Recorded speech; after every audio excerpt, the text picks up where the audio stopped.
Hola, antes de comenzar el episodio me gustaría recordarte que he publicado 3 libros. El primero se llama Computación y Programación Funcional, que fue publicado en 2021 y es un libro que trata la programación funcional desde un punto de vista teórico y práctico. El segundo se llama Mentes Geniales, la vida y obra de 12 grandes informáticos. Esta es una obra que repasa la historia de hombres y mujeres que fueron relevantes en la historia de la computación. Y el último, el más reciente, se llama Principios de Programación, donde explico una nueva forma de entender la programación a través de 8 conceptos. Todos estos libros se pueden encontrar en librerías en España o en Amazon, y también en Latinoamérica se puede encontrar a través de Mercado Libre y Busca Libre. Para más detalles pueden visitar mi sitio web camilochacon.com.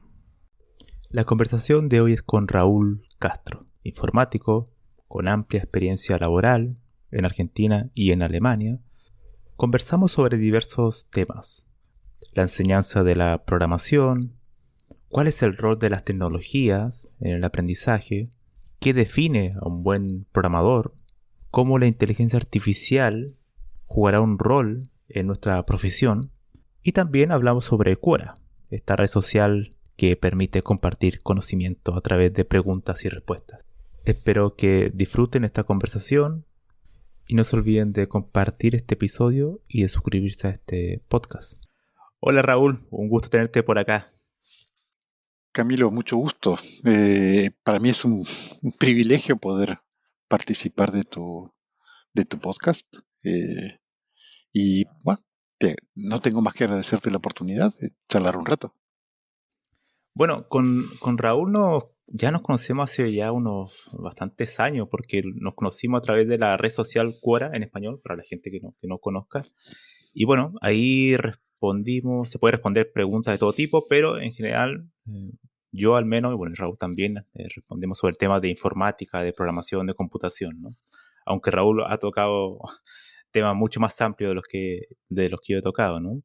Así que, bueno, para mí es un gusto tenerte por aquí, Raúl, y era algo que habíamos conversado hace unos meses atrás y por fin ahora se da. Así que es, de hecho, la primera entrevista que da inicio a este año, en 2023, en el podcast, así que es para mí un privilegio. Así que, bueno, empezando, colocando las cartas, por así decirlo, sobre la mesa, me gustaría que empezaras si nos podrías dar para nuestros oyentes alguna introducción tuya, ¿no? Una descripción como biográfica de tu vida. Bueno, ¿cómo no? ¿Cómo no? Mi nombre completo es Raúl Castro. Soy otro Raúl Castro, no el más famoso. Es una broma típica desde mi infancia.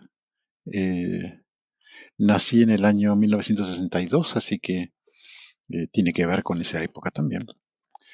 Eh, Nací en Argentina, viví en Argentina hasta los 38 años para aquel momento recibí una oferta de trabajo en Alemania. Nos mudamos con mi esposa y 2 hijos muy pequeños en ese momento y todavía estamos viviendo en Alemania. Eh, Esa es la biografía compacta. Eh, eh, los grandes acontecimientos de mi vida fueron que en el medio de la formación académica tengo una licenciatura en análisis de sistemas de la Universidad de Buenos Aires. Eh, Eso fue, digamos, el ingreso serio a la profesión de informática. Eh,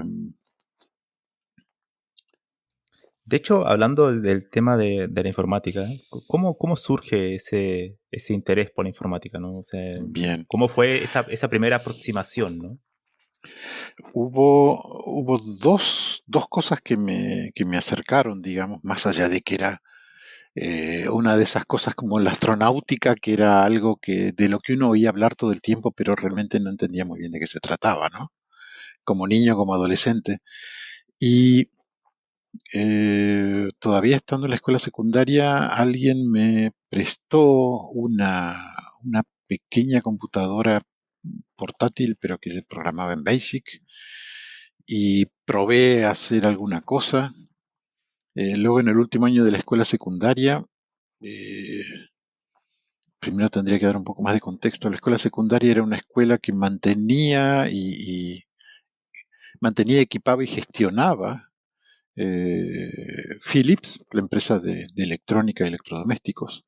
En Argentina había una situación especial. El gobierno fomentaba que las empresas de distintas ramas técnicas, básicamente, en vez de hacer la formación de sus empleados, de sus técnicos internamente, lo hiciesen en el contexto de una escuela oficial que seguía los planes de estudios oficiales, eh, pero la empresa cubría todos los gastos de esa escuela. Eh, Empresas como Siemens, Ford, Mercedes-Benz, la empresa nacional de teléfonos de Argentina, en ese momento se llamaba Entel, eh, muchas otras empresas tenían su propia escuela y era para ellos un objeto, digamos, de prestigio. Por un lado, porque es cierto, formaban gente de acuerdo a la rama de actividad, de acuerdo exactamente a lo que necesitaban. Eh, y por otro lado, bueno, era lo tenían como su aporte a la comunidad, una de las formas en que manejaban su aporte a la comunidad. Eh, Adicionalmente, digamos, por supuesto, para ser un objeto de prestigio, las escuelas eran bastante exigentes y se accedía a través de exámenes de ingreso. Bueno, el régimen era también bastante fuerte, había mucha exigencia para los alumnos. En el último año tuvimos una materia de introducción a la informática. Era lo que hacía la materia, era seguir un manual de introducción para gerentes, o sea que lo podía entender cualquiera. Eh, y en ese y en ese contexto tuvimos una terminal de un mainframe en el aula. Estoy hablando, esto fue en el año 81, el año en que recién IBM presenta su primer computadora personal, el PC-1, en que Osborne también presenta la primer computadora personal portátil que pesaba 15 kilos. Así que en ese momento había además computadoras de uso personal, más que nada para entretenimiento, a pesar de que había máquinas en las cuales se hacía trabajo profesional realmente. Pero digamos que la gran parte de la industria giraba alrededor de equipos corporativos y mini computadores que eran equipos para 10, 15 personas en una empresa pequeña, relativamente pequeña. Eh, Por esos años, qué recuerdas del ambiente universitario o de la gente, de la empresa con la llegada de estos primeros computadores? ¿Cómo era la sensación, no? ¿La gente veía en, con mm, sospecha, con entusiasmo? ¿Cómo era ese ambiente por aquel entonces? la sensación en ese momento con los nuevos equipos personales era de que claramente había un cambio serio en las reglas de juego. Hasta ese momento, todo lo que era informática corporativa o informática de empresas, o sea, aún de empresas relativamente, de empresas medianas, llamémoslas así, pasaba sí o sí por equipos que eran de empresas horriblemente caras para el común de las personas. Era un IBM, un Unisys en esos días, NSR. eh, Estábamos hablando de miles y miles en alquileres de equipos, en software, en proyectos de implementación y etcétera. Y estaba claro para todos nosotros en ese momento que esos equipos personales eran un cambio fuerte porque permitían que, si no cualquier persona, todavía eran equipos caros, equipos que estaban en los miles de dólares, cuando para Sudamérica miles de dólares era el ingreso de una persona en un año entero, quizá. Eh, de todos modos eran cosas caras, pero que ya de alguna forma liberaban de cierta dependencia estricta de grandes infraestructuras. Y eso posibilitaba que empresas de menor escala tuviesen acceso a eso, eh, en general con otros precios, con otros costos también. Eso no estaba tan claro al principio, pero fue claro muy desde el principio. Eh, eh, con el tiempo también quedó claro que con redes locales se podía alcanzar una configuración semejante o una combinación semejante a la que daba un minicomputador. Eh, por ejemplo, redes Nobel, las primeras redes así de gran productividad. Eh, no fue lo único que había, por supuesto, en ese momento. También en paralelo aparecían redes peer-to-peer. Eh, o había redes de tipo extremadamente propietario como las de IBM. Pero de todos modos, la idea era que se estaba un poco bajando la informática a nivel de las personas comunes o a nivel del consumo, no todavía como objeto de consumo, pero sí como objeto de gestión que llegaba mucho más abajo de lo que había llegado hasta ese momento. Como un observador directo de la IBM PC, ¿cómo recuerdas que era trabajar con ese computador? Porque ocupaba BASIC, ¿no? ¿Cómo era Esa máquina tenía una versión de DOS, de lo que sería luego el MS-DOS. En ese momento creo que era el IBM DOS. Eh, era, digamos, primero comencemos por la interfase. Era una interfase blanco y negro. ¿Sí? Uno tenía un monitor de esos monitores como si fuese un televisor viejo de tubo de rayos catódicos que pesaba como unos 6-7 kilos. Y lo que veías era una pantalla negra donde aparecían las letras en verde. como Matrix, ¿no? Como Matrix, digamos, ¿sí? Pero era un tipo de letra dibujado con puntitos, con rayitas, y nada más. No había ni fonts, ni interfase gráfica, no había ratón, no había nada. Era tu teclado, tu monitor y tus oraciones, digamos, por decir algo. Eh, por supuesto, eso era desde muchos puntos de vista, mantenía su cuestión esotérica. Uno tenía que aprender comandos de DOS básicos para poder interactuar con su equipo, aun cuando disparase programas y arrancase una aplicación más o menos compleja, pero uno tenía que tener una mínima noción de lo que estaba haciendo por detrás de la aplicación para hacer que eso funcionase normalmente. Eh, eh, entonces, estamos hablando de cosas donde no había dibujos ni nada por el estilo. La parte gráfica iba a aparecer en un tiempo y dedicada casi exclusivamente o bien a juegos o bien a aplicaciones realmente caras y sofisticadas, digamos. Los dibujos no eran, la interfaz gráfica como tal no existía y a pesar de que no existía para el público común, existía ya desde hacía varios años, pero no era parte de lo que recibía el común de las personas en una PC. Entonces, para tener una idea, el teclado de la máquina pesaba alrededor de 2 kilos. Eran unos teclados fantásticos, indestructibles, súper confiables, pero uno tenía la impresión de estar tipeando en una máquina de escribir de esas de principio de siglo, también. Eh, Todavía tengo el reflejo de golpear las teclas cuando, cuando algo no funciona. Eh, el, tenía, por supuesto, eso muchas restricciones. Lo que se podía usar era lo que tenías en uno o dos disquetes en los cuales primero se cargaba el sistema operativo, quitabas ese disquete del sistema operativo y colocabas el disquete con tus aplicaciones. Eh, Estamos hablando de una máquina que no tenía un disco fijo, algo que hoy es lo más natural del universo. Esas primeras máquinas no tenían disco fijo. Tardaron un par de años en tenerlo, pero no, o sea, en ese momento también era como que cada año traía una pequeña revolución.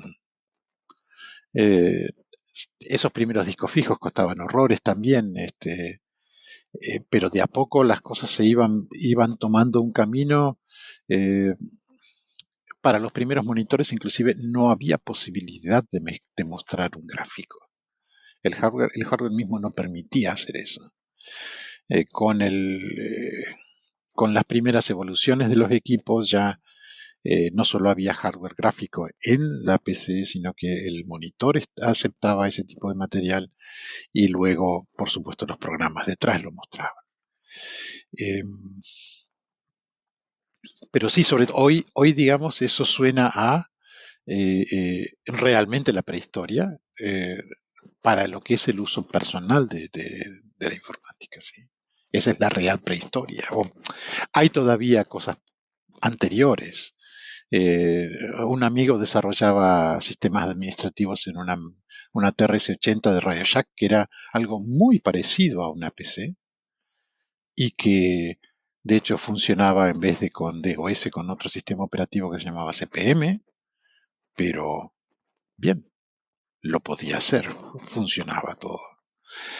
Eh, En ese mm, tiempo, las personas que desarrollaban programas, ¿cuál era su profesión en ese momento? ¿Eran matemáticos? ¿Eran científicos de alguna otra área? ¿Quién era lo que había, había de influía? todo, Vale. había de todo.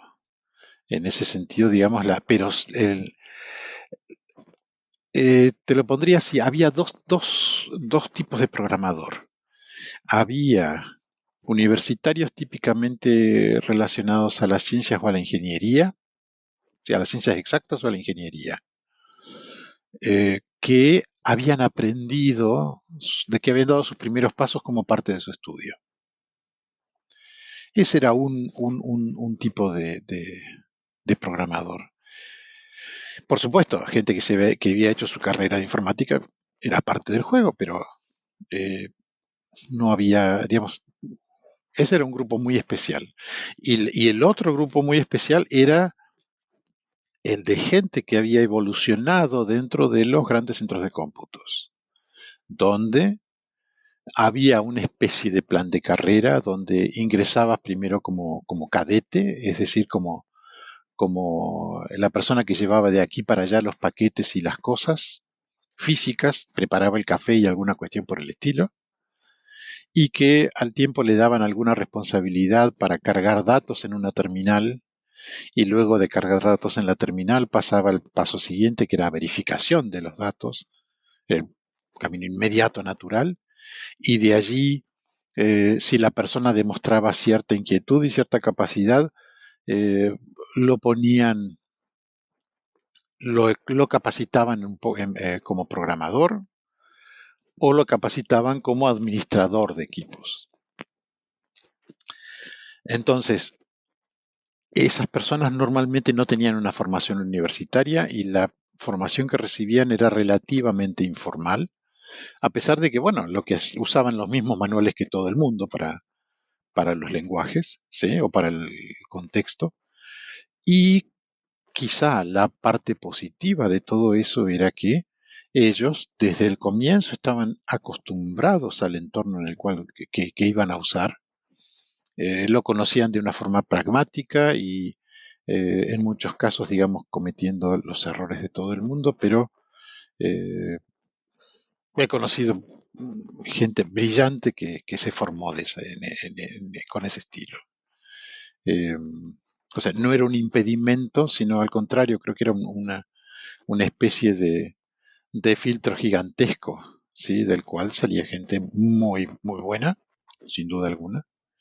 Eh, o sea, hay algunos de mis viejos compañeros de trabajo, tipos realmente admirables en ese sentido. Eh, eh, Uno de los mejores que conocí era un sociólogo, que por una razón especial había terminado trabajando en un centro de cómputos y de ahí salió para adelante. Sorprendente. De hecho, Hoy en eso, día, digamos, con las cosas están mucho más estructuradas y todo eso claro. suena extraño, pero esa era una fuente muy grande de gente, de profesionales. Sí, de hecho, eso te iba a preguntar, y es que para hacer como la conexión con el presente, ¿no?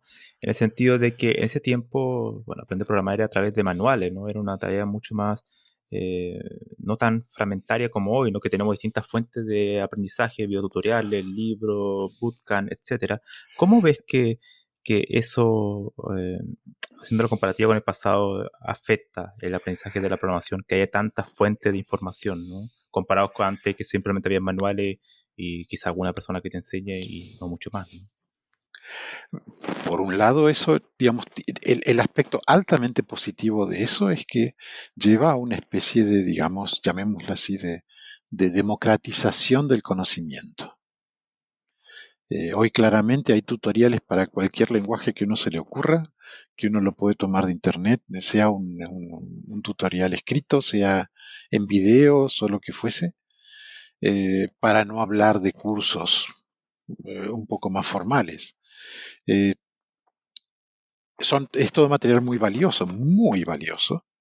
Algunas de esas cosas tienen una elaboración enorme y una preparación altamente profesional. Eh, y en ese sentido, por supuesto, es una forma de abrir el juego muchísimo. De modo que eh, el equivalente del antiguo centro de cómputos y toda la cuestión, hoy en día creo que está mucho más cerrado en cuanto a decir, bueno, de allí van a surgir programadores, desarrolladores de software. No, creo que ya no es el caso, pero si tenemos el caso de ese camino todavía informal o relativamente informal, eh, donde, bueno, muchas personas encuentran un camino y un interés quizá sin hacer la inversión real en esfuerzo, en tiempo y aún en dinero que implica un estudio universitario.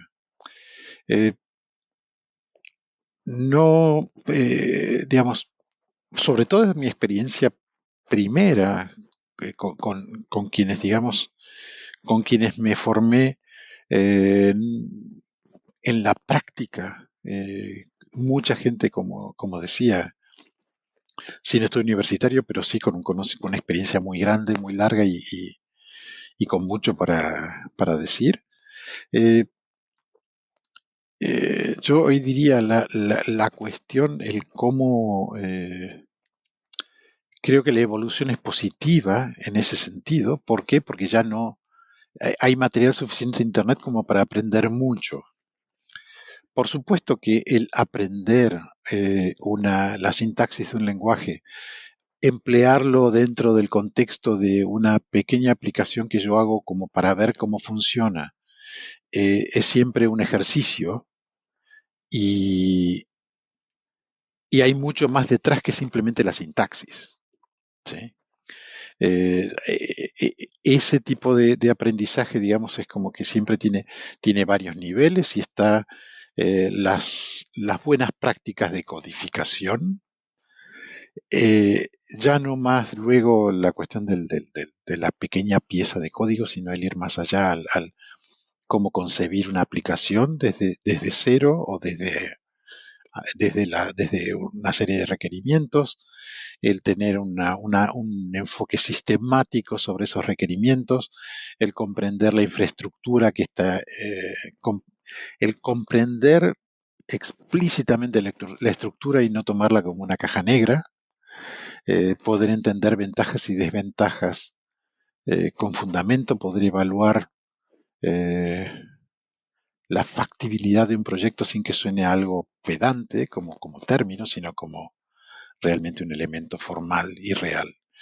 Eh, no todas esas cuestiones eh, son, eh, son tomadas en serio y ese creo que es un problema que no es nuevo.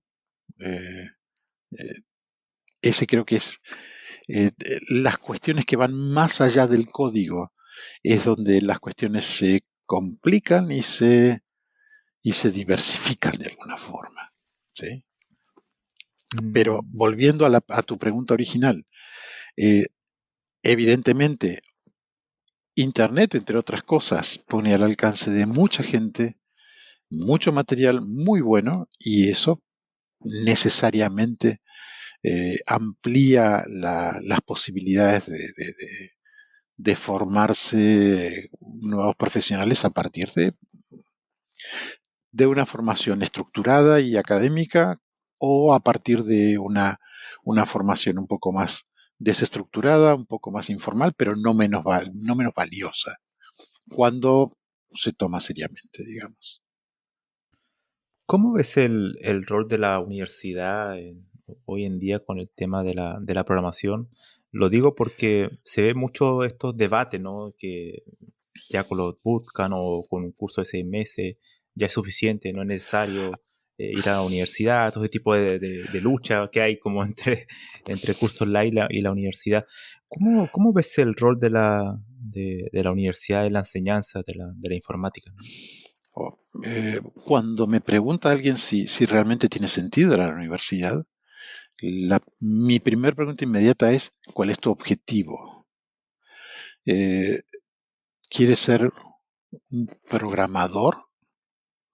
¿O quieres crear aplicaciones? ¿O quieres ir más allá de eso? Para ser un simple codificador, alguien que recibe una serie de requerimientos, que tiene un ambiente predefinido en el cual va a trabajar y que sí, bueno, puede llegar a manejar algún conjunto de reglas o de ayudas, digamos, que le permitan ir cambiando un poco la cosa. No estoy menospreciando a quien trabaja en esa forma, pero eh, si uno quiere esa escala, eh, la, digámoslo así, la formación autodidacta no está mal. Ahora, para el que quiere ir más allá de eso, necesariamente la universidad es lo que le va a dar un panorama mucho más amplio y le va a dar los fundamentos para construir un edificio mucho más complejo, mucho más sofisticado. Ahí es donde veo que la universidad mantiene la posibilidad de crear profesionales que tienen eh, una visión de largo plazo, más largo plazo que simplemente el programar. Por supuesto, hay gente terriblemente capaz que sigue el camino autodidacta. Lo que antes comentaba era el camino de la formación en el centro de procesamiento. Y, y obviamente hay personas que llegan, que consiguen mucho sin ser un profesional universitario. Pero eso es como una apuesta muy fuerte. Y es como, yo hago siempre la comparación con el fútbol. Hoy día el fútbol es una actividad tan profesionalizada que eh, salvo, salvo quienes descollan violentamente, eh, el resto no tiene posibilidades frente al que desde los 12 o 13 años o menos se está formando en una escuela de juego con reglas claras y eh, con responsabilidades y con competencia real. Eh, digamos, comparando justamente una formación estructurada de un deportista con digamos, el diamante en bruto que aparece y, bueno, de repente muestra su esencia allí. Eh, en el medio están los que no logran ni siquiera sobrepasar alcanzar el nivel de la formación estructurada, cumplir todo el ciclo. Está pero lo que me temo es que en realidad donde hay una mayor cantidad de fracasos o una mayor cantidad, sino de fracasos de intentos no tan exitosos como se esperaba, es justamente detrás de la formación informal. ¿Tú crees que hay No, tú crees que hay un cierto desconocimiento en cuanto a entender lo que es la informática, en el sentido de que algunos piensan que la informática simplemente es programar, ¿no? Entonces, en base a que es programar, como que se reduce ese todo es a un eso, poco ¿no? ese es mucho de la cuestión. O sea, la imagen del programador es la imagen de las películas, de un tío que teclea a 200 caracteres por segundo en una computadora y que mágicamente en un minuto y medio tiene algo que resuelve lo que fuese. El trabajo normal no es así. O sea, y ni siquiera el trabajo de un hacker es así. O sea, hay una imagen muy irreal del trabajo de la informática. Entonces, justamente creo que ese es uno de los problemas más serios. Hay una especie de imagen eh, que sería comparable con la de un... yo quiero ser piloto de avión y la imagen más atractiva del piloto de avión es el piloto de combate, que es lo más cercano a tripular una nave espacial. ¿Sí? Entonces, esa imagen es la que lleva a todos los pilotos, a muchos que quieren ser pilotos. Y en realidad la gran mayoría van a ser pilotos comerciales que van a manejar un avión de pasajeros, donde no van a estar haciendo maniobras extrañas salvo situaciones muy excepcionales y donde en realidad, digamos, lo más emocionante pasa fuera del avión y no dentro del avión. Eh, y por cierto que esa gente no ha fracasado. Son excelentes pilotos, hacen su trabajo muy bien y no es un fracaso eso, todo lo contrario. Eh, pero sí justamente está ese desconocimiento de que en realidad estos fulanos posiblemente hubiesen querido hacer algo que no están haciendo. Imaginaban que la profesión era eso otro. Y ese es, digamos, la imagen que hoy tenemos, la imagen pública que tiene la informática, que es muy distinta de un trabajo en equipos, que es distinta de un trabajo que lleva semanas, meses, años, ¿sí? Que no tiene por qué ser infinitamente largo, pero sí es requiere tener en cuenta muchos aspectos. Y, por ejemplo, a mí me da mucho que pensar la cuestión del el full stack. El full stack developer es algo que para mí es una especie de... Es el programador multipropósito. Es alguien que puede gestionar el funcionamiento de un sistema operativo, que puede mantener la infraestructura funcionando porque entiende medianamente de qué se trata, que puede programar algún que otro dispositivo en caso de necesidad. Es una especie de, es una especie de comodín. Por supuesto, si lo pensamos simplemente como el desarrollo local de la aplicación, ¿sí? El frontend y el backend, y eso es y el full stack, no es el full stack, es más que eso. Y, y justamente, digamos, es muy difícil formar a alguien que maneje todo. Eh, yo tuve, y quizá esto, digamos, sirve como referencia. Eh, Aún antes de terminar la universidad, yo ya estaba trabajando en una empresa. Tuve mucha suerte de trabajar en una empresa que era líder de su mercado, era un nicho muy específico, concretamente daban un servicio de cálculo de nómina, de cálculo de sueldos a empresas. ¿Sí? Ellos recibían los datos de los empleados, calculaban los sueldos para el próximo mes y lo entregaban a la empresa. Eh, Aprendí mucho allí. Conocí ese ambiente que decía del centro de cómputos.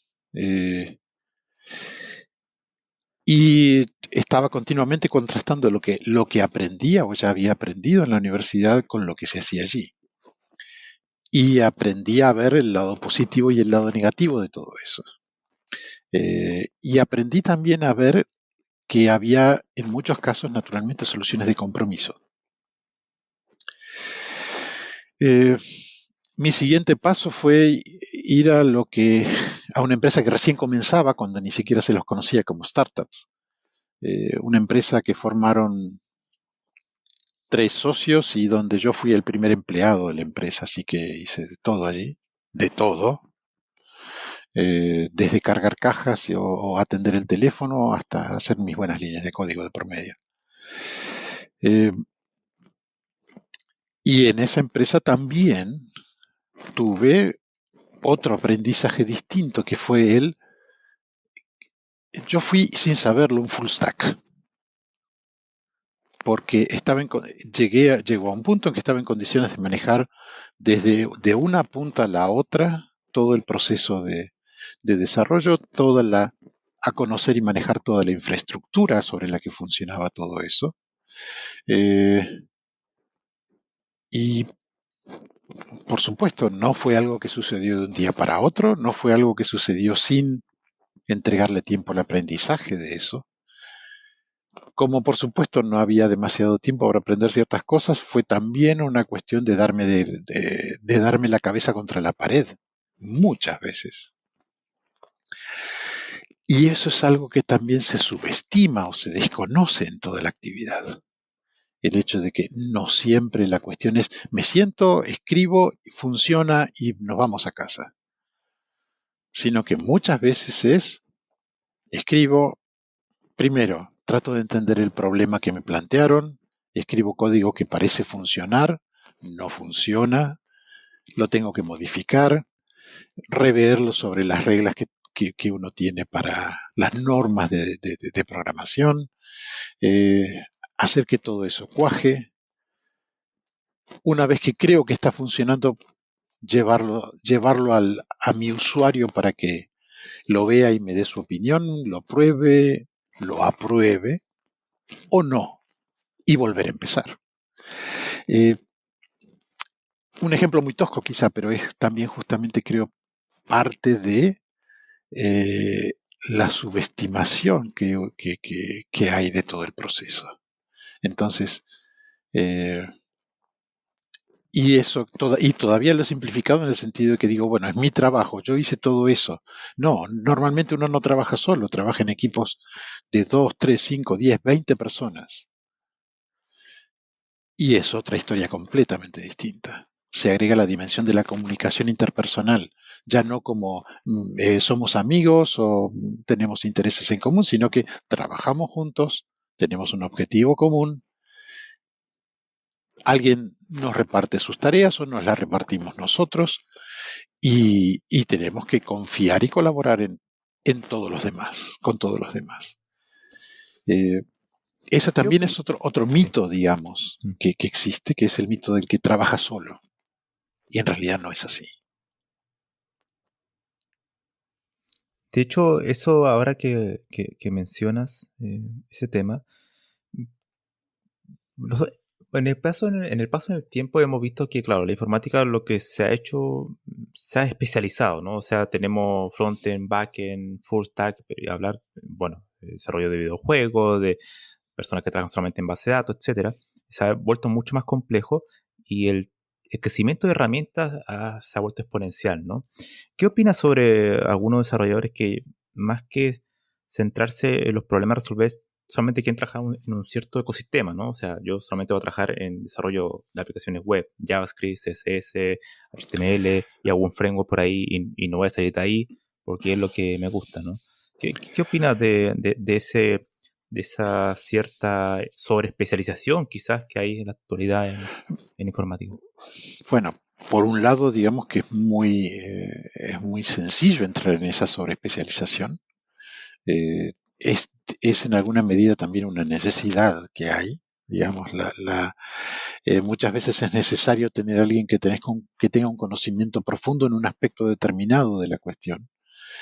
Eh, Como decías, hoy día no hay una forma única de hacer las cosas. Yo puedo estar trabajando con un lenguaje determinado, pero hay distintos entornos que me permiten programar en ese lenguaje, ¿sí?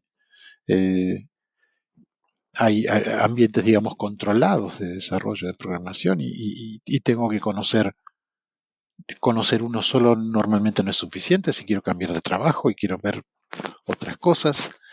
Eh, ya eso de por sí, estamos hablando de un único lenguaje de programación, normalmente nadie conoce uno solo, normalmente todos conocemos o tuvimos que aprender más de uno. Tenemos de por medio la cuestión de que Todo el tiempo están apareciendo, todo el tiempo aparecen nuevos lenguajes y nuevas formas de encarar el trabajo y entonces, sobre todo herramientas, hay una cantidad de herramientas infernalmente grandes. eh, y bueno, cada herramienta tiene su particularidad, tiene sus ventajas sobre las otras, sus desventajas. eh, y conocer una sola no es suficiente. El, en ese sentido, por un lado, creo que el mercado laboral en informática tiene hoy la característica de que favorece la superespecialización, porque típicamente, digamos, salvo que sea cuando es una organización muy pequeña, por supuesto va a necesitar a alguien que pueda hacer cualquier cosa, pero cuando es una organización que ya tiene cierto tamaño, eh, parece preferible tener especialistas en determinadas cuestiones, a veces aunque no estén empleados a tiempo completo, es a tiempo parcial, pero tengo ese especialista que sabe, que maneja esta parte de lo que necesito, lo maneja muy bien y me da resultado.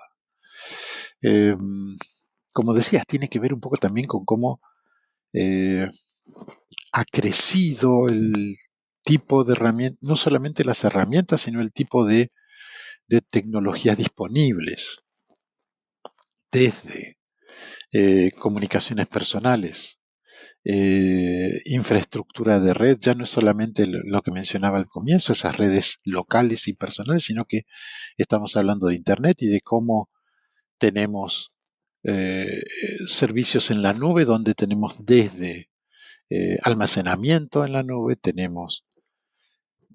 podemos programar directamente en la nube, tenemos el alojamiento de nuestras aplicaciones, del alojamiento de nuestros datos. Eh, Todas esas cuestiones obviamente cambian mucho las reglas de juego. Entiendo que en muchos casos obviamente las cambian para bien, aunque hay empresas que tienen muchos reparos sobre eso también, y creo que son reparos muy razonables. Eh, pero bueno, eh, voy a tratar de no irme demasiado de la pregunta original, la sobreespecialización.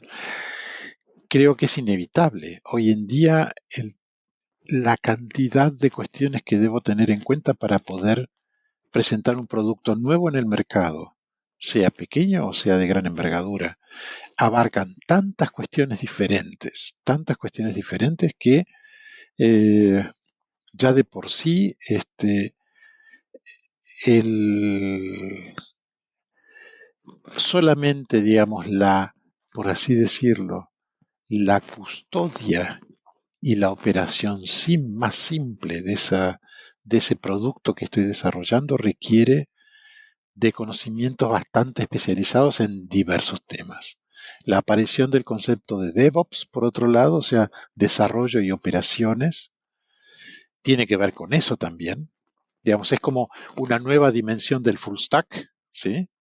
En vez de estar hablando ya de programa background o foreground, lo que estoy haciendo es, además de programar, estoy gestionando la infraestructura que permite que mi explicación funcione. Eh, Bien, es otra dimensión de la cosa. Y claramente, digamos, la expectativa de que la misma persona se ocupe un poco de todo no es tan simple. No es tan simple. Eso lleva inevitablemente a la especialización. Inevitablemente. ¿Qué opinas sobre el tema de reinventar la rueda? Lo pregunto porque muchas veces surgen críticas que en algunos ámbitos, bueno, en algunos ámbitos en particular en el desarrollo web, ¿no? Que surgen de manera mucho más acelerada, ¿no? Estos frameworks web que uno está aprendiendo uno cuando ya aparece otro, ¿no? Exacto. Y no hay ninguna estandarización muchas veces, ¿no? ¿Qué opinas sobre eso? Pareciera ser que muchas personas que crean herramientas no toman en cuenta el pasado, sino que empiezan a lo reinventan de nuevo, ¿no? Entonces, ¿tú crees que hay alguna situación de reinventar la rueda sí tenga un sentido? Eh, creo que se da inevitablemente. Cuando te voy a presentar una cosa que a mí eh, me llamó mucho la atención cuando me vi confrontado con eso. Cuando recién se empezó a hablar del ambiente en la nube y de cómo, digamos, la nube es almacenamiento, es ambiente de desarrollo, es ejecución de la aplicación, y cada una de esas cosas es un servicio y etcétera, etcétera, ya hace, no sé, 15 años. Eh, una de las cosas que de repente, digamos, tuve no una iluminación, pero sí un golpe, una especie de cachetazo fue, claro, estamos hablando de que tenemos algo funcionando en mi equipo y una aplicación principal funcionando en un servidor y estamos comunicándonos y etcétera. Ah, pero eso es cliente-servidor. Es lo que en los 80s se llamaba cliente-servidor. Con clientes mucho más pesados, la aplicación estaba en tu equipo y en realidad en forma remota accedías eventualmente a datos o a algún servicio específico, pero la mayor parte de la aplicación estaba en tu máquina. La diferencia era, aquello eran clientes pesados, donde la aplicación era lo que mandaba. Hoy esos son clientes livianos, lo único que hacen es la presentación de los datos, adquisición y presentación de datos y de resultados, y todo lo demás ocurre en un servidor allá lejos, en la nube. La nube es una linda abstracción, pero bueno, digamos, quizá porque eh, es simplemente, no dejo de pensar que hay simplemente máquinas detrás, servidores, y están allí funcionando. Eh, me estoy desviando un poco del asunto, pero eh, creo que la, eso justamente estamos repitiendo una experiencia que que se había hecho hace 30 años, a 30 años antes. ¿Sí? En distinta forma, pero existía. Y lo que se menciona a veces como, ojo, cuidado, este problema es algo que ustedes van a tener en cuenta, es un problema que ya existía. Por ejemplo, la latencia de una red. ¿Sí? La latencia de las comunicaciones en general. No es algo nuevo, pero para quien entra, digamos, un poco desestructuradamente en la profesión o intenta acercarse, claro, es una sorpresa. Claro. Eh, de alguna forma es cierto, comparto contigo que hay muchas veces, eh, sin falta de intención, pero creo que justamente, digamos, también por falta de algún tipo de información o de formación, digamos, hay muchas veces un intento de recrear lo que ya existe. Por supuesto, lo que ya existe tiene también, tenemos el derecho a hacer evolucionar lo que ya existe, ¿sí? Eh, creo que justamente esos intentos de hacer nuevos frameworks para desarrollo es de alguna forma también eh, el tratar de canalizar las propias frustraciones porque algo no lo puedo hacer o no lo puedo hacer de una forma determinada, volcarlas en hacer una herramienta que sí lo puede, que sí me permita hacerlo. Es como el Eh, dilema de es más fácil crear código desde cero que entender el código ajeno, ¿no? Como... por supuesto, por supuesto. En eso hay justamente, por otro lado, digamos, tenemos cosas tan terriblemente productivas como es el software abierto. Hoy día no hay aplicación moderna que no esté empleando código abierto de alguna forma. Y hay, por supuesto, hay infinidad de herramientas posibles. Y lo interesante del asunto es que detrás de lo que nosotros estamos viendo, que es la aplicación misma, esas herramientas que se están usando están cambiando continuamente. No solo porque hay versiones nuevas de esas herramientas, sino porque Quizá este servicio que estamos usando a través de esto se está reemplazando por este otro. El reemplazo es transparente para el usuario final, no por supuesto para quien está a cargo de que eso funcione.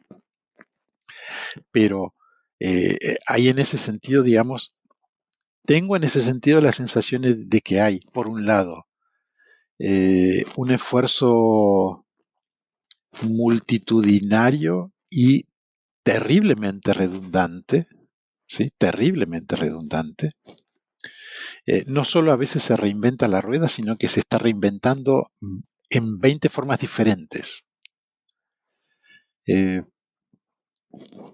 Por un lado, es interesante que alguna de esas 20 formas va a tener más aceptación que otras. Pero por otro lado, también a mí me da un poco de tristeza ver que hay intentos quizá bien intencionados, mal dirigidos y que realmente están condenados de alguna forma a no ser nunca, a no tener nunca ni siquiera una evaluación decente. Eh, pero es Algo- cierto que hay una tendencia a recrear la rueda por todos mm. lados. Algunos también opinan que el reinventar la rueda puede ser útil en el caso del aprendizaje, ¿no? Típico eso que te dicen que tú realmente sabes un lenguaje cuando te toca crear uno, ¿no? Aunque sea algo simple, ¿no? Como realmente, o lo podemos llamar un sistema operativo o una base de datos, ¿no? Porque claro, ya ese tipo de herramientas no se crean desde cero, pero cuando te esfuerzas quizás a hacerlo de manera, quizás algo pequeño, como que entiendes realmente cómo funciona algo desde sus cimientos, ¿no? Por supuesto, eso digamos y no es exclusivo de nuestra profesión, eh, desde si el mecánico tuvo alguna vez la oportunidad, no ya de abrir un motor o de ajustar sus poleas o lo que fuese, sino de trabajarlo de maquinarlo, de trabajar el metal para poder conseguir tener un motor. Por supuesto, no se hace en el fondo de casa, ¿sí? Es algo mucho, es una fábrica, pero la experiencia que tienes en el hecho de fabricar tu herramienta es completamente distinta a simplemente usar alguna herramienta. Conoces hacia dónde va, cuál es la idea, cuál es cómo se la concibió y por qué va en una dirección determinada y no en otra. Eh, es conocer desde el comienzo y desde el principio las ventajas y las desventajas también. Eh, por supuesto, y claramente, desarrollar tu propio primer lenguaje es una forma de entender por qué, por ejemplo, no hay un único lenguaje que tenga todo. No lo hay. No hay un único lenguaje de programación que permita hacer cualquier cosa. Sí, podemos decir, C permitiría hacer cualquier cosa. Por supuesto, con un trabajo inhumano para conseguir ciertas cuestiones. Claro. O con el uso de tantas librerías ya preelaboradas o desarrolladas por uno mismo, que bueno, las sensaciones al final estamos reconstruyendo la rueda porque lo que estamos es construyendo un castillo que en realidad ciertos frameworks ya nos ofrecen. ¿Sí? Eh, por supuesto, hice el castillo a mi manera, como a mí me gusta, como quiero que funcione. Ok, de acuerdo. Estoy reinventando la rueda de última. Anteriormente mencionaste el tema del código abierto. Me gustaría preguntarte sobre ese tema, porque, bueno, si uno se remonta, no sé, hace 20 años atrás, siempre estaba la disputa entre el código abierto y el código privativo, ¿no? Siempre la batalla entre Linux quizá y Microsoft. Y hoy día vemos una empresa como Microsoft que está abierto a abrazar, por así decirlo, el código abierto. De hecho, ha comprado a GitHub y todo ese tipo de empresas. ¿Cómo crees que se ve el panorama hoy en día? Ya no se ve, parece ser esa disputa, ¿no? De código abierto versus código privado, ¿no? Parece ser Eh, que el código abierto ya se ha vuelto algo que inimitable, ¿no? por ejemplo, el ejemplo que te mencionaba, el desarrollo web, es algo donde es innegable que hoy el código abierto es algo no solamente útil y no solamente bien considerado, sino necesario. porque el universo de alternativas y el universo de cosas tan probadas no existiría sin eso.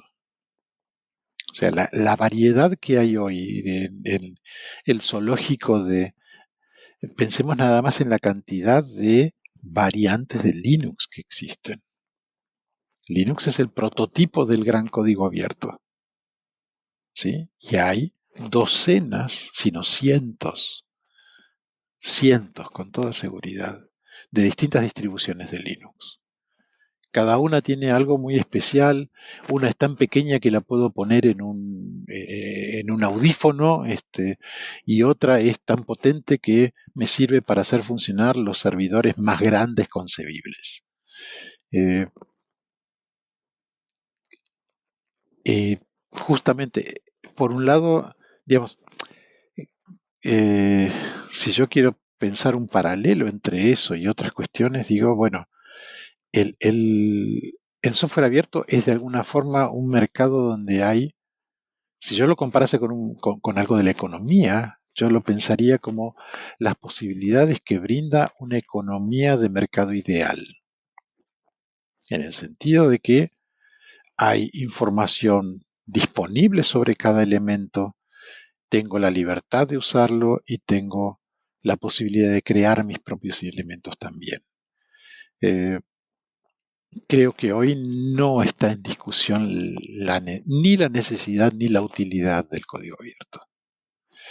Eh, por supuesto, el mismo argumento que yo manejaba hace un rato, el decir, bueno, pero estamos reinventando la rueda porque hay 10 frameworks que trabajan sobre el mismo resultado final, cada uno a su manera.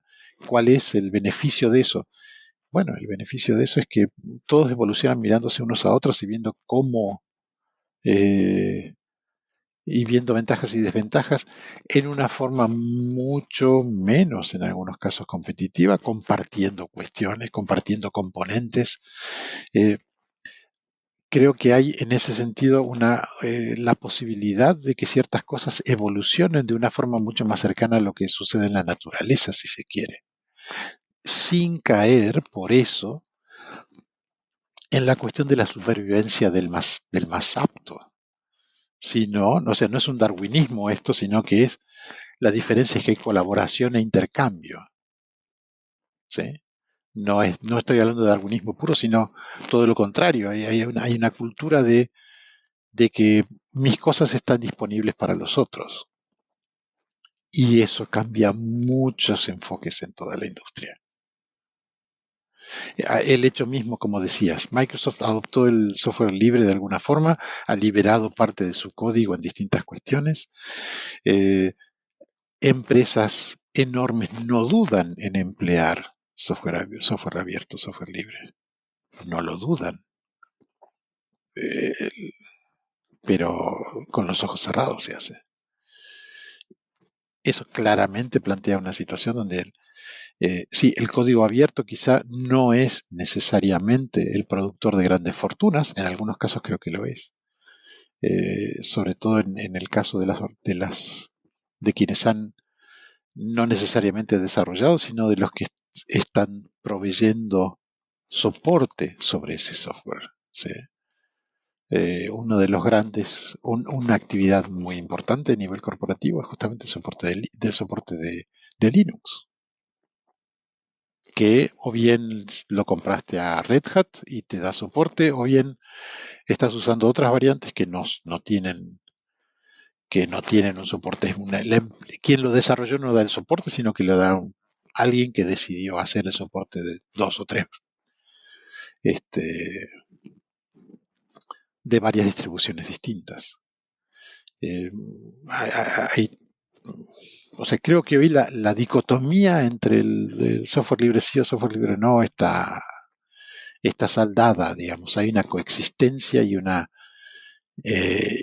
uso por parte del software propietario finalmente de software libre. Eso está, diría, sin ser prejuicioso, diría, quien todavía se anima a discutir esa cuestión está totalmente fuera de foco. Volviendo al tema del crear software, ¿qué es para ti, por ejemplo, cuando si alguien te pide definir qué es un buen programador, ¿no? Según tu experiencia? ¿Qué es, o Oh, quizás mejor dicho, qué es un buen informático, ¿no? ¿Qué es realmente un buen informático, según tu punto de vista? voy a ser un poco prejuicioso en ese sentido. Eh, la, el, yo mencionaba que justamente el fulano que tiene una formación universitaria tiene, desde mi punto de vista, una ventaja sobre el autodidacta y es que tiene desde el arranque, como parte de su formación está incluido una visión mucho más amplia, mucho más eh, abarcativa de toda una serie de temas que, por supuesto, a quien yo diría que el autodidacta en esos 3 años en que nuestro conejo de Indias hizo su estudio universitario, su bachelor, en esos 3 años el autodidacta es un tío excepcional codificando probablemente. Lo da vuelta 7 veces al universitario. Si el universitario no se tomó el trabajo de hacer crecer sus habilidades como programador. El problema se va a revertir en el momento en que ya no es no es de tanta importancia el código que se desarrolla, sino si vamos a fases, digamos, más abstractas de todo eso. Y en ese sentido,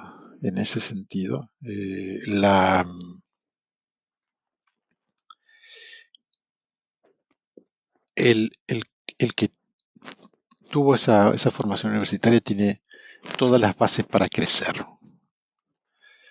Y en ese crecer está implicado el crecer partiendo de, por ejemplo, un conjunto de buenas prácticas básicas para un montón de cuestiones. Tiene los elementos, recibió los elementos como para evitar muchísimos problemas intermedios, para evitar darse la cabeza contra la pared en muchas situaciones.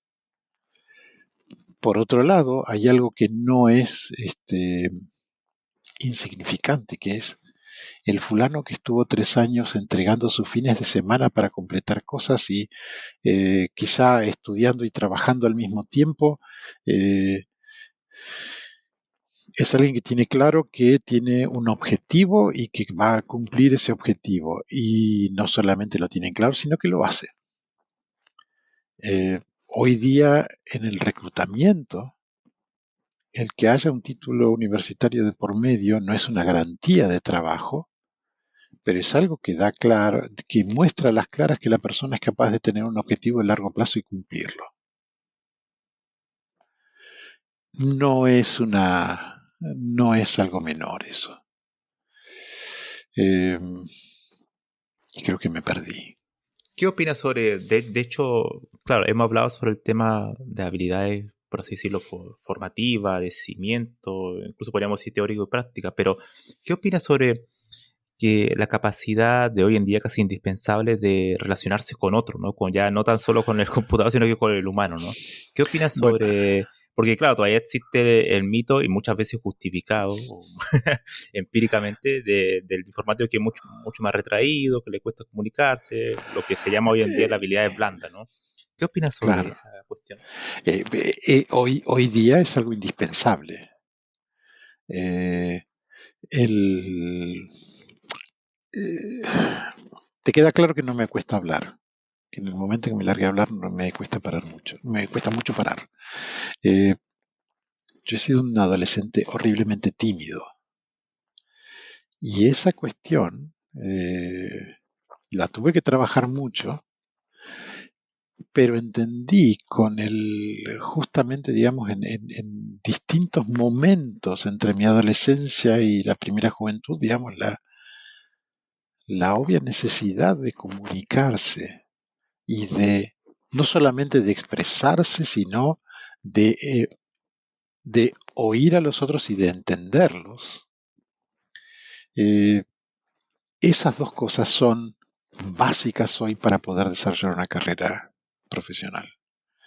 Porque sea que tienes que escuchar a un cliente externo, sea que tus clientes son internos y son parte de tu misma organización, sea que tienes que hablar con las 2 o 3 personas o 20 con las que trabajas en conjunto, la comunicación es algo indispensable. La persona que trabaja, hoy hay posibilidades para el que dice, bueno, no, yo trabajo solo, a mí, denme los requerimientos, déjenme encerrado un mes y yo les entrego todo andando. Eh, Todavía hay lugares para personas que trabajan de esa forma. Eh, la empresa donde trabajo hoy tiene un programa eh, para emplear personas del espectro autista y, y encuentran para cada persona, digamos, algún tipo de actividad que puede desarrollar sin tener distracciones, sin tener una persona que esté continuamente detrás, tienen un espacio para poder trabajar y de hecho por eso justamente, digamos, ese desarrollador de software mitológico, no el hacker, sino el desarrollador de software mitológico, ese que está encerrado en una habitación y no se comunica con el universo, creo que por un lado está claramente desmitificado, pero al mismo tiempo, digamos, no es una figura excluida. De nuevo, volviendo a tu pregunta original, las habilidades de comunicación bidireccional, por supuesto, son esenciales hoy, más que nunca. Hoy más que nunca. Sobre todo, por ejemplo, en situaciones como las que nos llevó la pandemia, donde los equipos pueden estar distribuidos por el mundo. Para que te quede claro, mi equipo de trabajo de 25 personas está distribuido en eh, 1, 2, 3, 4, 5, 6, 7 locaciones diferentes.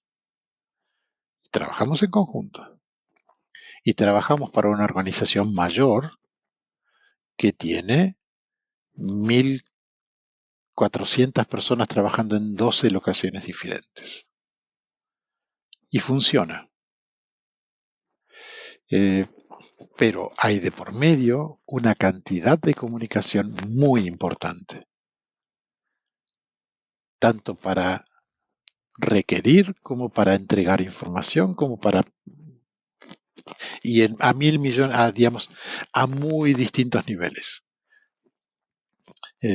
Yo tengo la extraña fortuna de interactuar continuamente en una organización muy grande, pero donde eh, estoy trabajando al mismo tiempo con el último desarrollador y con un vicepresidente ejecutivo. Reporto directamente a un vicepresidente ejecutivo. Eh, la mía es una situación privilegiada en una organización de ese tamaño, pero eh, para poder hacer eso necesariamente no puedo ser alguien tímido, no puedo ser alguien que responda con monosílabos. Eh, y además hay que saber regular qué se dice y cuándo.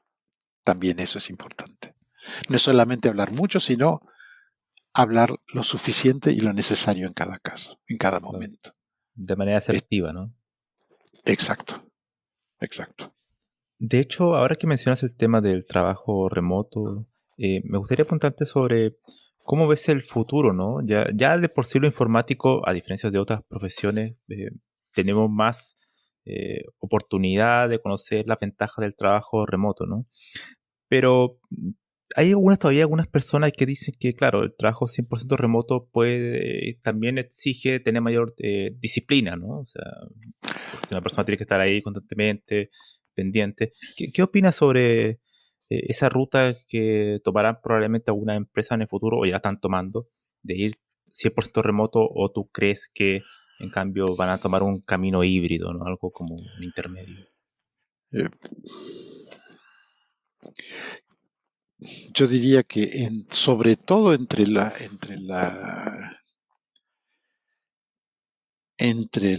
gente que está recién comenzando, que lleva no más de 10 años de trabajo, el trabajo remoto es algo natural, no es algo extraño, simplemente por una razón. Muchas personas manejan gran parte de sus relaciones interpersonales en forma remota, a través de un teléfono, de un smartphone, ¿sí? Eh, Nos conocemos caminos sin habernos cruzado físicamente nunca. Y eso no quita, bueno, que estemos aquí conversando como si estuviésemos en una mesa con un café delante y está todo bien. Eh, yo creo que a mí personalmente el trabajo remoto no me asusta. Es un desafío porque soy en algunas ocasiones bastante indisciplinado, pero eh, por otro lado, digamos, ya estoy un poco grande como para necesitar tener un verdugo que me persiga todo el tiempo para que trabaje, ¿sí? Pero bueno, es una cuestión muy personal. Esa yo, por un lado, no le tengo miedo, sino que al contrario, lo disfruto bastante. Eh, Mi situación actual es que yo trabajo 4 días en mi casa y un día en la oficina en la semana. Eh, y ese día en la oficina, para mí es importante para sostener las relaciones interpersonales en el equipo, del que soy miembro, ¿sí? Eh, para mí sigue siendo una cuestión muy útil poder hablar, aunque sea un par de minutos en el día, en la semana, directamente y cara a cara con alguien. Eh, o sea, todavía para mí es algo muy diferente y que de alguna forma enriquece la relación con las otras personas. Y cuando hablamos de miembros de un equipo, yo no me excedo, no me gusta excederme con esto. Eh, no es una familia, ¿sí? Mi familia es mi familia, lo tengo claro, y el trabajo es mi trabajo, pero es gente con la que uno física o lógicamente está pasando un montón de tiempo juntos.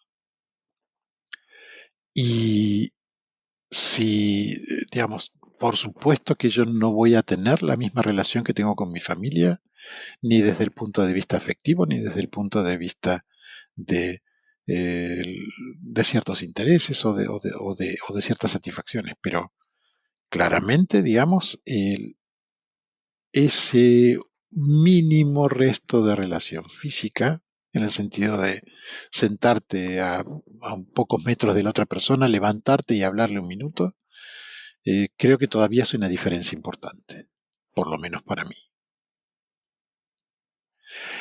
De nuevo,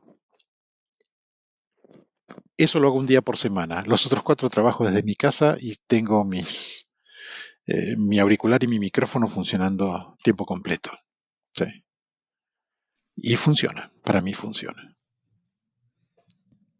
Si ahora nos movemos hacia el presente, bueno, y también mirando hacia el futuro, ¿qué opinas sobre estas herramientas que al parecer ya vienen para quedarse, ¿no? Todo el tema de la inteligencia artificial con los sistemas que son asistentes de código, ¿no? Generadores automáticos de código.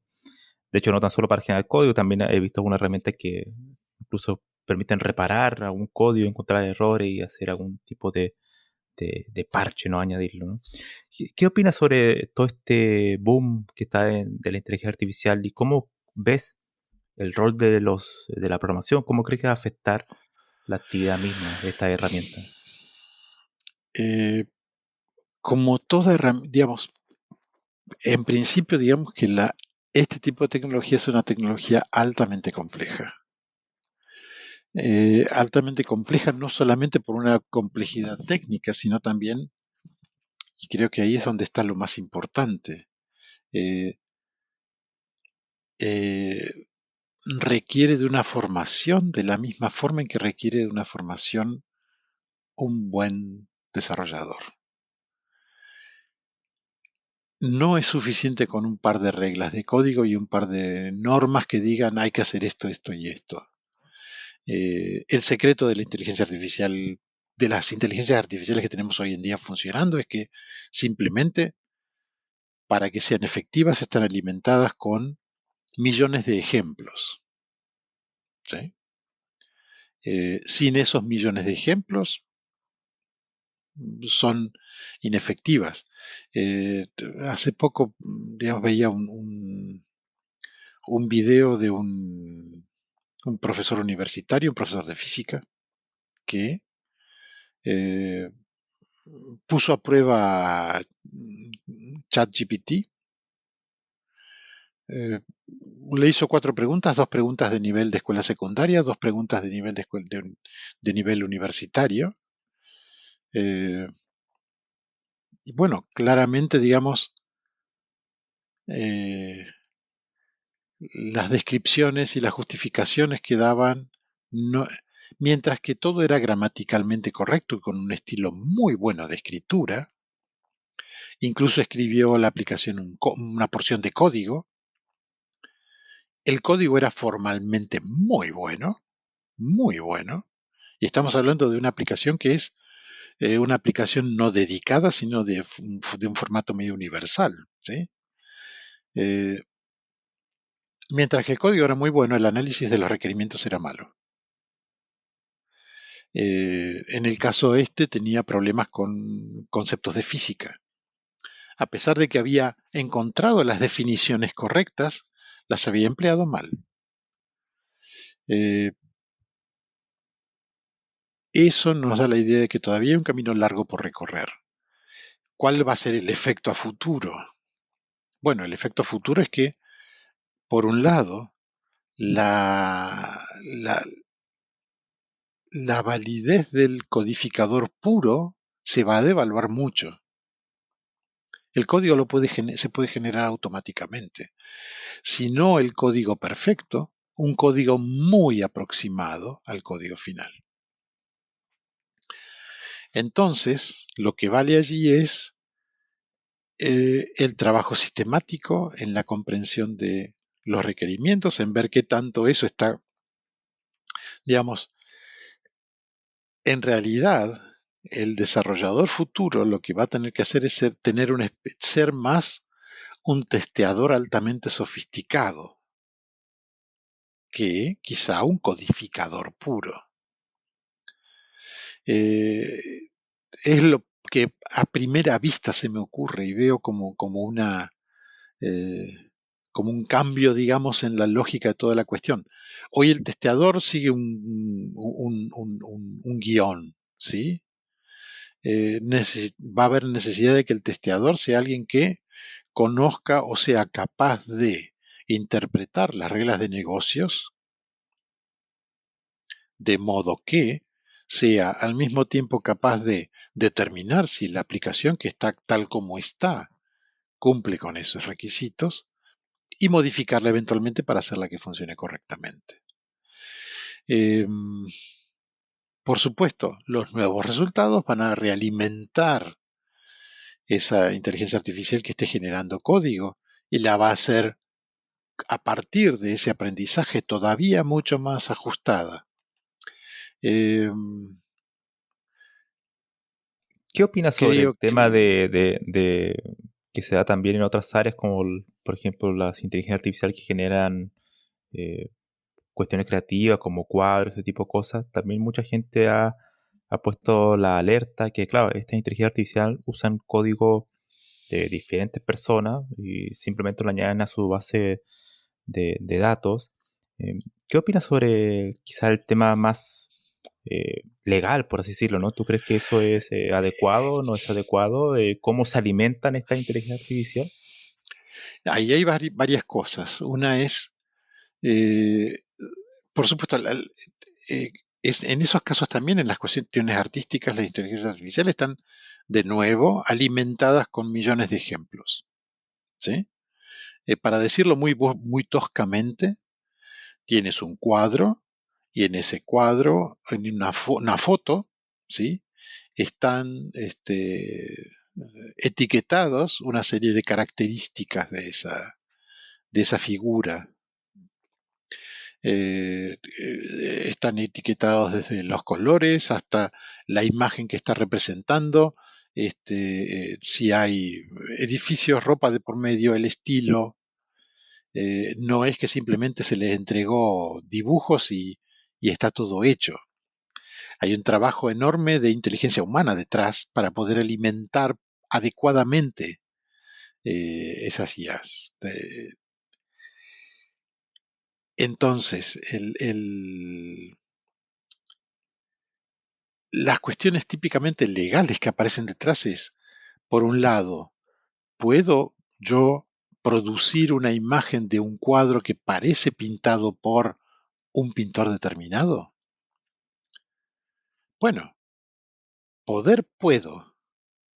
Y lo importante es que yo diga que no es de ese autor. ¿Cómo? Yo podría hacer un homenaje al autor haciendo un cuadro con su estilo y decir, este cuadro es mío y es un homenaje a fulano de tal. O nada impide que yo escriba hoy en día sin inteligencia artificial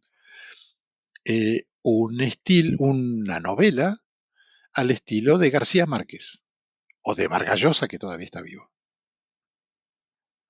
Eh, no hay impedimento para eso.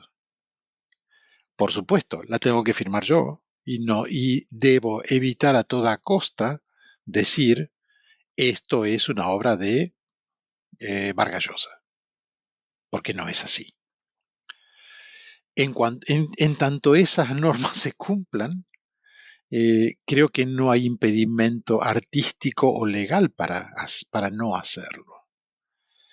Tenemos el otro problema, y el problema es en qué medida.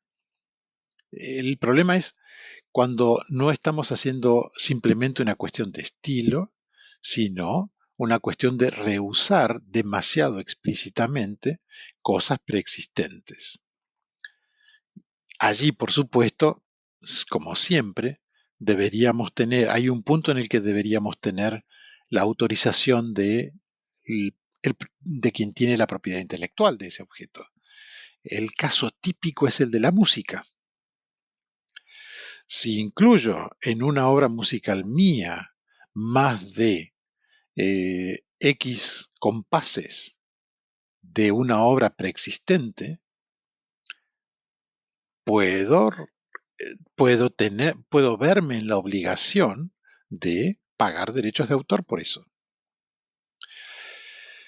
En última instancia, hacerlo con un estilo de pintura o con un estilo de fotografía es mucho más difícil. Pero sin duda, el problema es que hay peritos que podrán decir, bueno, mire, esto difiere de la obra original en un X%. Y ahí es donde está el riesgo de un riesgo legal, obviamente. ¿Sí? De nuevo, están entonces esos dos niveles. Por un lado, la atribución, decir quién es realmente el que lo hizo, y no atribuirlo falsamente. Y la otra cuestión que es el derecho que tengo a usar elementos demasiado explícitamente pertenecientes a otro. No son problemas nuevos. Lo que sí es un problema nuevo es que yo me siente delante de uno de estos servicios, genere una imagen, digo, bueno, quiero una imagen como si fuese pintada por Dalí sobre este tema. Y resulte que es tan parecida a un cuadro original de Dalí que alguno se dé cuenta y me venga a buscar. Bueno, el riesgo estuvo siempre allí. La única diferencia es que, quizá por ignorancia, yo esté cometiendo ese delito. Eh, que tampoco es distinto de la situación actual. Uno de los principios sobre los cuales juega el derecho es que La ignorancia de la existencia de una ley no me hace inocente. Es un juego muy duro ese, pero también es real. Eh, no veo nada nuevo en eso. Sí, lo que está de nuevo es la fuente, en vez de ser un resultado de mi propia imaginación o de mi propia habilidad para hacer algo, es el resultado de una herramienta. ¿Sí? Estoy continuamente yo tratando de no antropomorfizar la inteligencia artificial. Es una herramienta con un objetivo determinado, con una forma de trabajar determinada, que tiene requerimientos para poder funcionar, por ejemplo, en términos de un entrenamiento específico, eh, y no deja de ser una herramienta. Por ahora no deja de ser una herramienta. Entrando ya a la segunda parte de la entrevista y para tocar un tema quizás podríamos considerar más personales, me gustaría que habláramos un poco sobre Quora, esta red social que quizás para algunos que no la conocen, es una red social que tiene quizás la cualidad que muchas de las personas que responden ahí, o al menos su gran mayoría, se preocupan por dar respuestas bien fundamentadas, ¿no? Coherentes, bien argumentadas, ¿no? Y me gustaría preguntarte, Raúl, ya que tú eres un usuario ya de hace bastantes años, no tan solo has respondido temas de programación, sino que estoy mirando, de hecho, los temas que has respondido de política, de educación, de historia, de Argentina, de literatura, de comida, de diversos temas. Entonces me gustaría preguntarte, eh, que- sobre todo para nuestros oyentes, ¿no? ¿Qué ha sido para ti esta experiencia de participar de manera diaria en Quora, en particular en Quora en español? Eh, realmente, digamos, eh, mm, por un lado, comencemos por la historia. Llegué a Quora por casualidad, como creo que la mayoría de los usuarios. Eh, un amigo publicó en Facebook, creo, un artículo que no recuerdo si era una respuesta que le había dado en Quora o un artículo interesante que él había visto en Quora. Y eh, por supuesto, Quora exigía loguearse, abrir una cuenta para poder ver el contenido. Abrí mi cuenta, vi el contenido, me gustó el contenido y luego empecé a ver los alrededores, qué había ahí, de qué se trataba eso, cómo era eh, la cuestión. Me gustó en ese momento mucho la idea de compartir tu conocimiento de alguna forma. Eh, y entendí también la idea interesante de que en realidad no era algo donde yo escribo artículos y publico los artículos, como podría hacerlo en un blog o podría hacerlo en una plataforma también que puede ser mucho más dedicada como puede ser Wikipedia, que es técnicamente, me refiero desde el punto de vista de los temas, es técnicamente realmente muy buena y requiere conocer muy bien los temas para poder entrar en una discusión o en intentar cambiar algo. Eh, creo que para mí Wikipedia es el epítome justamente del compartir información. En ese sentido, Quora lo que tiene es que es mucho más, tiene mucha menos estructura, son preguntas aisladas, completamente aisladas, y permite a cualquiera responder sobre eso. Eh, para ser honesto, muchas de mis respuestas no son terriblemente profundas ni técnicamente muy desarrolladas. En muchos casos son opiniones personales más que conocimiento puro. Eh, pero sí, bueno, muchas de las preguntas hoy en día están orientadas a eso, justamente, buscando opiniones y no algún conocimiento muy preciso. De hecho, Eh, esa es una de las grandes ventajas de Quora, ¿no? El traspasar la experiencia personal a otra persona, ¿no? Porque, claro, uno puede ir a Wikipedia, quizás dar una definición formal sobre un teorema, pero quizás en Quora te van a decir un poco cómo fue su experiencia para aprender ese teorema, ¿no? O la experiencia exacto, personal, ¿no? creo que justamente el valor de Quora está mucho en eso, en que, digamos, hay una transmisión en un estilo no académico, sino en el estilo de el maestro y el aprendiz, sin ser necesariamente jerárquico. En Quora se genera un diálogo entre iguales, que es algo muy interesante. Creo que es una de las cosas que más se disfruta de Quora cuando sucede. El poder interactuar no, y no hablo de un debate, Quora no es un sitio de debate. De hecho, es como que se satura un poco la cosa cuando se genera un debate allí. No es no es la mejor herramienta para debatir. Sí es, por eso, una excelente forma de intercambio. Eh, y claramente, digamos, en ese sentido, eh, es muy disfrutable el intercambio en Quora. Cuando se da es muy disfrutable. Yo creo que, digamos, lo mejor que, digamos, la parte que más me ha gustado de Quora es el haber encontrado allí gente con la cual es posible eh, hacer ese intercambio de opiniones, de posiciones o de conocimiento puro, sin el prejuicio de yo soy un académico o alguien altamente experimentado y a mí no me vas a decir cómo son las cosas. No existe eso. Por lo menos en la mayoría de los casos no es así. Eh, si se quiere, lo bueno es que todas las respuestas son opinables de alguna forma y son lo que cada uno tiene para dar.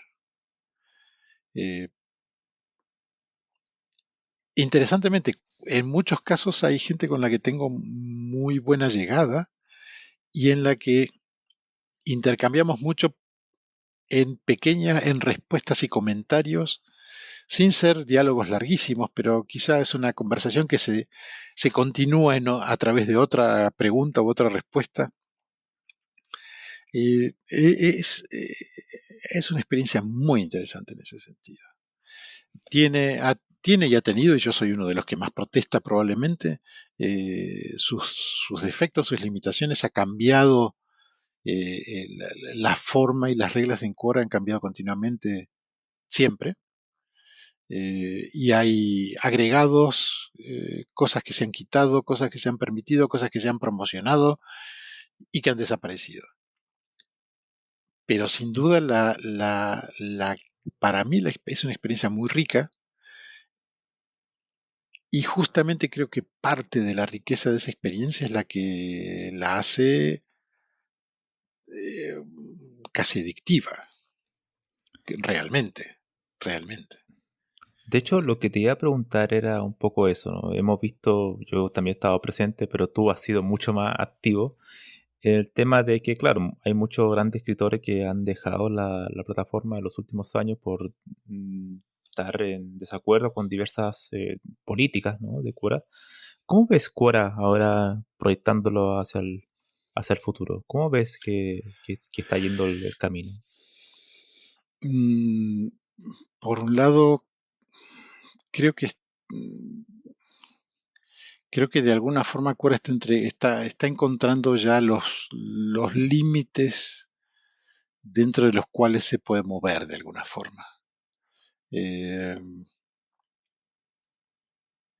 una cosa clara es, por ejemplo, el programa de Quora Partners, que era el que promovía, pagaba unos centavos por la escritura de preguntas.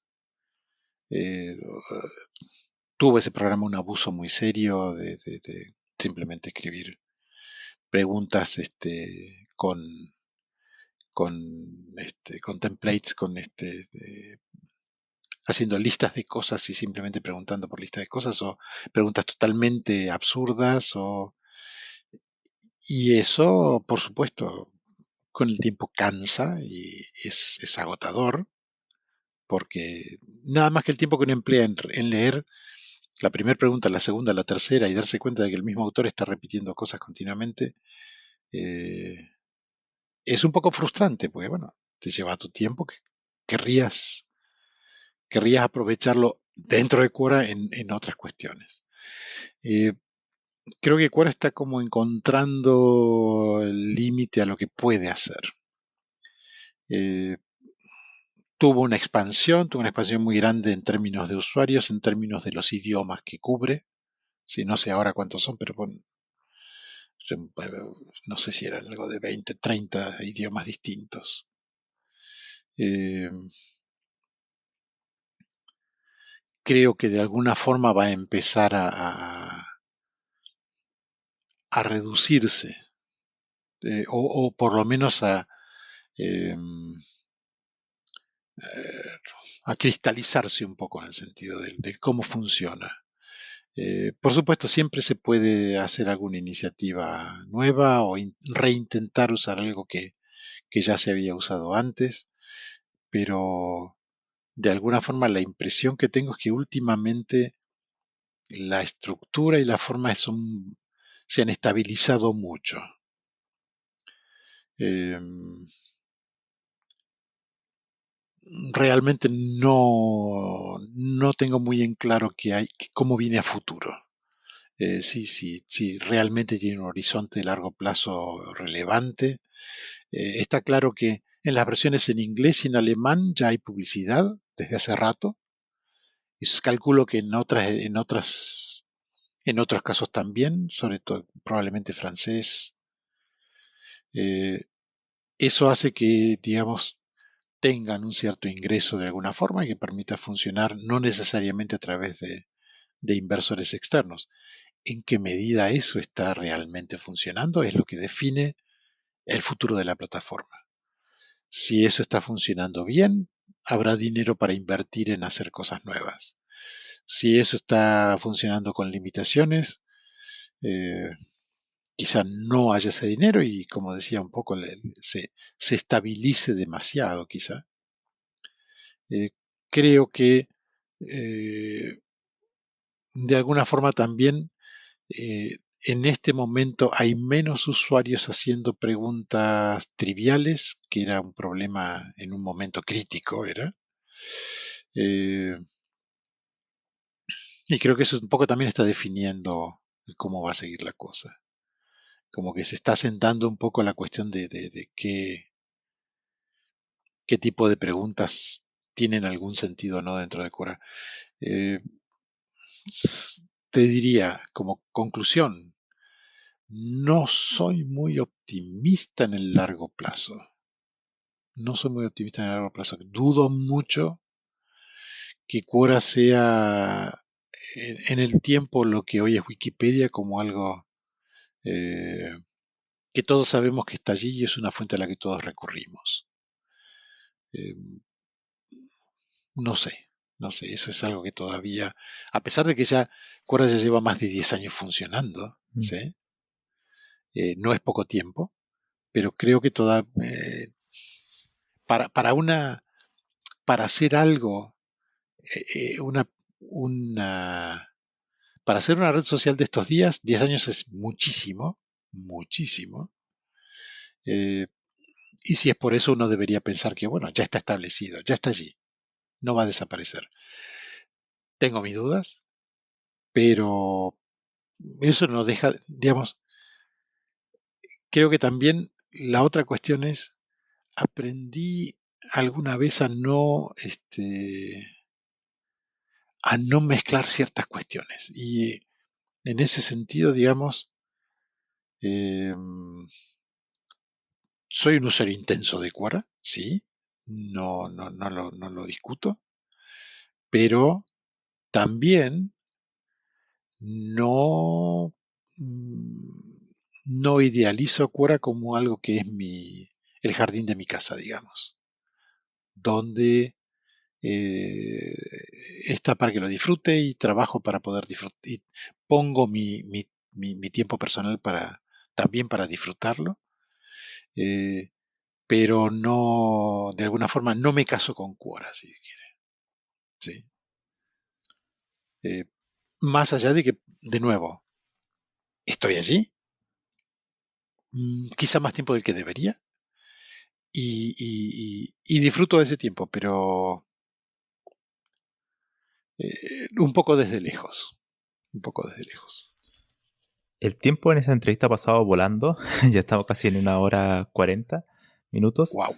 Y claro, me gustaría terminar esta entrevista con una... Imaginémonos que frente tuyo está alguien joven, no sé, tiene 20 años y quiere estudiar informática.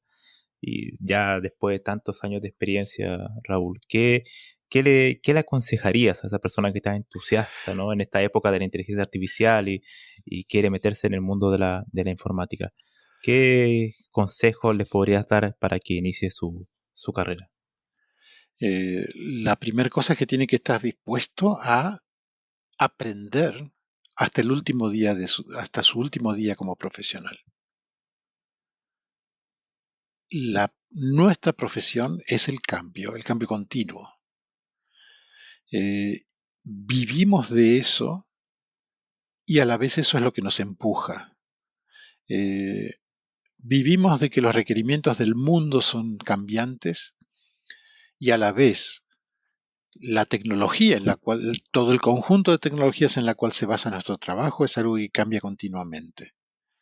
Entonces, por un lado, lo que hacemos es generar un conjunto de productos o de servicios para el mundo, un mundo que cambia y por lo tanto esos requerimientos cambian continuamente, pero a la vez lo vamos a hacer con tecnologías que a su vez están cambiando continuamente, así que no nos queda otro remedio que aprender todo el tiempo. ¿Con esto qué quiero decir? No es suficiente con hacer el curso, el bootcamp de full stack de 6 meses, es solamente el comienzo eso. O hacer tu bachelor o tu máster de 5 años. Eso es solamente el comienzo. Es simplemente el contexto necesario para poder comenzar tu carrera. Y si no estás dispuesto a hacer eso y vas a elegir otra profesión, no es tan diferente. Salvo que, por ejemplo, te dediques al tallado de piedra para construcción. En eso sí, probablemente las herramientas no cambien mucho en mucho tiempo. Las técnicas no cambian mucho en mucho tiempo. Y hasta por ahí nomás. Pero nuestra profesión es esencialmente el cambio y hay que estar dispuesto a que ese cambio no te deje atrás. Creo que ese Genial, es el genial. mayor. Creo que esa es la recomendación básica. Si hubiera algo que te gustaría decir, no sé, para que quede registro en los próximos años, ¿qué te gustaría, si tienes alguna cuestión que te gustaría mencionar extra? Eh, mm,